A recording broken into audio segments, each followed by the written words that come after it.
회사가 이제 파산하기 바로 직전에요.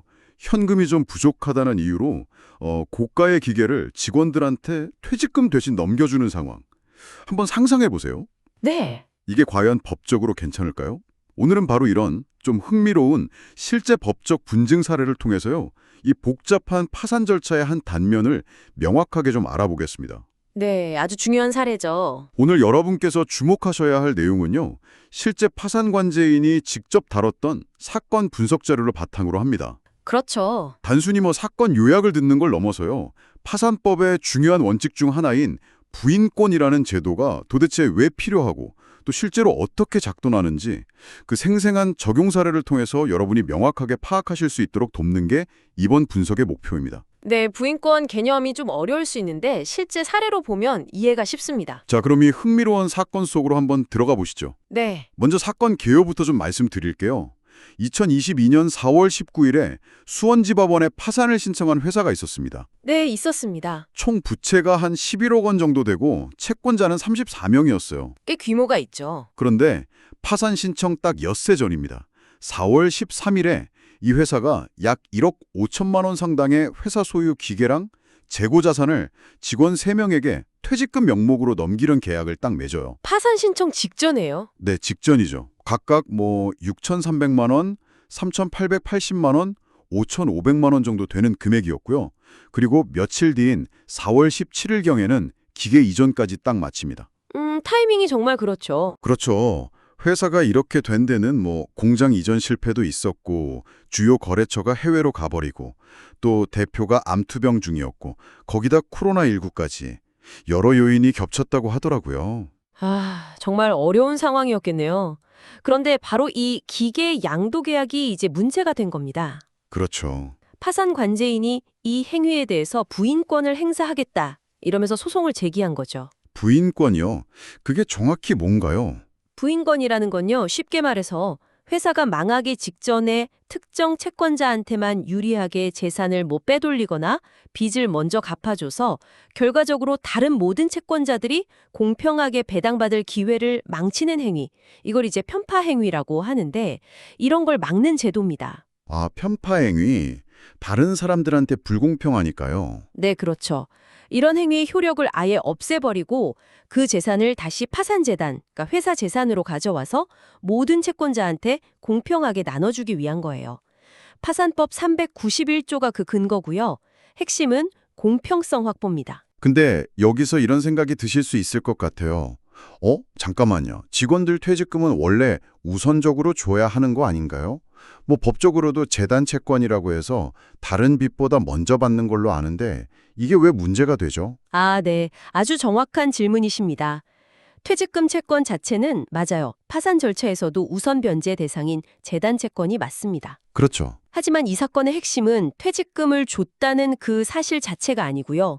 어떻게 줬느냐, 그 방식이 문제라는 겁니다. 아, 방식이요? 네. 파산 절차가 임박한 이런 상황에서 공식적인 절차를 통하지 않고요. 회사 자산을 특정 직원들한테 그냥 직접 넘겨버리는 건 다른 채권자들의 이익을 침해라는 편파 변제로 볼 수 있다는 거죠. 아하, 절차를 안 지켰다. 그렇죠. 정상적이라면 파산 선고 후에 관제인한테 채권을 신고하고 정해진 배당 절차에 따라서 현금으로 받았어야 했죠. 심지어 이 직원들은 회사가 처음에 제출한 채권자 명단에도 빠져 있었다고 하니까 절차상 문제가 더 커 보이는 거죠. 와, 근데 여기서 더 놀라운 건요. 이 직원들이 넘겨받은 기계로 땡땡테크라는 새 사업자 등록까지 하고 다른 공장에서 사업을 시작하려고 했다는 점이 드러났어요. 아, 정말요? 기계를 가지고 바로 사업을요? 네. 그래서 파산 관제인이 기계를 돌려달라고 했는데 거부당하자 결국 기계 자체를 돌려받는 원물 반환이 좀 어려워지니까 그 가치만큼 돈으로 배상해라. 가액 배상 소송을 제기한 겁니다. 일부 기계는 이미 팔아버렸거나 어디 있는지 찾기 힘든 상태였다고 하네요. 참 복잡하게 꼬였네요. 이 소송에서 가장 중요한 부분은 결국 고의성을 입증하는 거였습니다. 고의성이요? 네. 첫째는 회사가 다른 채권자들한테 손해가 갈 거라는 걸 알면서도 기계를 넘겼는지, 이걸 이제 사회의사라고 하는데요. 이게 있었는지 여부. 다행히 관제인은 회사 대표로부터 이걸 어느 정도 인정하는 확인서를 받아냈다고 해요. 아, 대표는 인정을 좀 했군요. 네.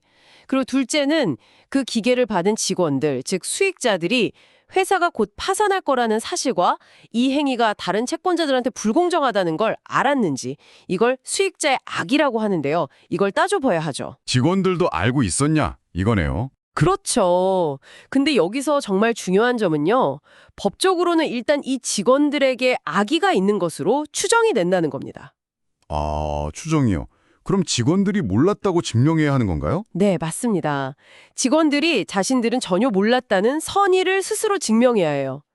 예를 들어서 월급 한 번 밀린 적 없고 회사가 겉으로 보기에는 아무 문제 없이 잘 돌아가고 있었다는 객관적인 증거를 대야 하는데, 아시겠지만 파산 직전 회사에서 이게 현실적으로 매우 어렵습니다.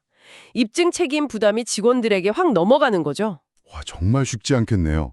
이 사건을 보니까 파산 직전의 재산 처리가 정말 얼마나 엄격하게 다뤄지는지 알겠습니다. 그렇다면 혹시 여러분들이 어떤 회사의 재정적 위기 신호를 미리 좀 감지할 수 있는 그런 단서 같은 게 있을까요? 물론 자료에도 언급된 것처럼 대금 지급이 늦어진다거나 직원들 월급이 밀리고 은행에서 자꾸 독촉이 온다거나 하는 그런 일반적인 징후들이 있겠죠. 네, 그런 것들이요. 하지만 정말 중요한 통찰은요, 단순히 이런 신호를 알아채는 것 이상입니다. 일단 이런 위험 신호들이 나타나기 시작하면 그 회사가 하는 거의 모든 거래에 대해서 법적인 감시망이 극도로 촘촘해진다는 사실을 이해하는 거예요. 아, 그냥 단순한 신호가 아니군요. 네. 설마 문제되겠어 하는 아니란 생각은 이제 통하지 않게 되고요. 모든 행위의 정당성을 스스로 입증해야 하는 부담이 급격히 커지는 겁니다. 이 직원들의 사례처럼 말이죠. 그렇군요. 결국 파산법은 채무자, 직원, 일반 채권자 등등 모든 이해관계자의 권리를 최대한 공정하게 조정하려는 목적을 갖기 때문에 특히 파산 직전의 행위는 더더욱 엄격한 잣대로 평가될 수밖에 없는 겁니다. 네, 오늘은 파산 직전의 직원들에게 퇴직금 대신 기계를 넘긴 행위가 파산관제인의 부인권 행사로 어떻게 법적 문제로 이어졌는지 실제 사례를 통해 깊이 있게 살펴봤습니다. 파산이라는 어려운 상황 속에서도 모든 채권자에게 공평한 기회를 보장하려는 법의 원칙이 얼마나 중요한지 다시 한번 생각하게 되네요. 네, 법적으로는 이 사건이 편파 행위로 결론 내려질 가능성이 높아 보입니다. 그런데 또 다른 각도에서 보면요. 회사가 무너지는 그 절박한 상황에서 직원들이 자신들의 노동 대가, 즉 퇴직금을 어떻게든 확보하고 동시에 익힌 기술로 새 출발을 도모하기 위해서 회사 자산을 활용하려 했던 그런 몸부림으로 볼 여지도 있겠죠. 물론 법적 정당성과는 좀 별개의 이야기입니다만. 인간적인 측면도 있겠네요. 그렇죠. 여기서 이제 여러분께 한번 던져보고 싶은 질문은 이것입니다. 회사가 망가질 때 공식적인 법 절차가 너무 더디거나 현실적인 구제가 좀 미흡하다고 느껴질 때 근로자들이 자신의 권리를 지키거나 새로운 길을 찾기 위해서 어디까지 행동하는 것이 윤리적으로 용인될 수 있을까요? 법의 테두리를 넘어서는 이런 자구책의 한계는 과연 어디일지 한 번쯤 깊이 고민해 볼 만한 문제가 아닌가 싶습니다.